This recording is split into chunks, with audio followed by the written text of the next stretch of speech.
this is just meeting for the first time, and you say that you fly what again? I fly remote control blimps. Fly what again? I fly remote control blimps inside arenas.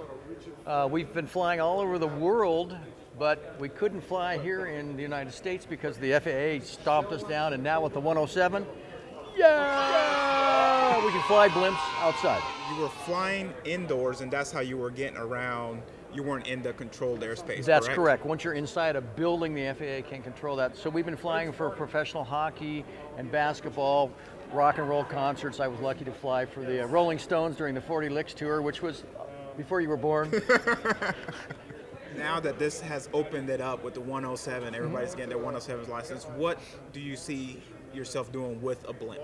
Well, because I'm in Southern California beaches, we're looking at flying, just like Goodyear has their own advertising, we have actually pioneered digital signage on the side of the balloons. So we do LEDs, animations, scrolling signs, and there's plenty of surfing events and volleyball events and all kinds of things in a tourist zone. So we're an advertiser that we also supply video coverage while we're advertising at the same time.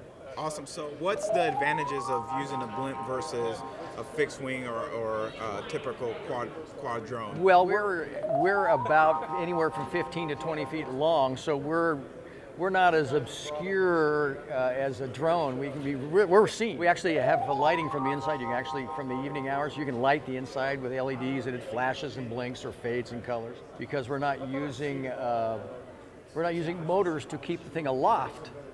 The loft is supported by the balloon itself, so we can loiter longer. We can do 4 to 6 hours uncommon flight time. Wow. So I've always had this question. So it's filled with helium, I imagine. Yes. Okay, so you fill this thing up with helium. Non-flammable. Non-flammable. We don't not want like hydrogen. We don't want to say, oh, the humanity, and watch the thing crash. So you take off, and how do you manage to bring it back down? Are you using motors to bring it back down, or is there a weighted system? Well, you're using the motors. You know, I work with several different companies, and some of them fly neutral, so it doesn't rise, it doesn't fall. It's safer to have a system where you're about a pound heavy, so that way, when you restrict your motor use, it will fall gradually. We also have a safety system where we can release helium, so that way the craft loses its lift and it will have a controlled fall, let it be, but it's still a controlled release and a fall. Gotcha.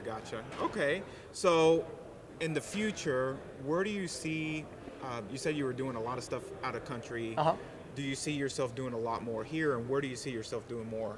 Well, I would like to do more motorsports, coverage from the motorsports, Pennzoil, you name the people that are doing racing, and we could be there.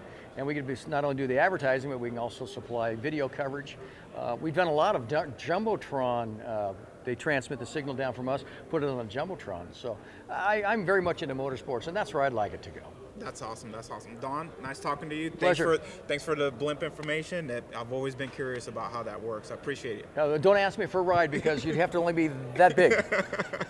Thank you, man. Appreciate it. Take care. Thanks. Bye now.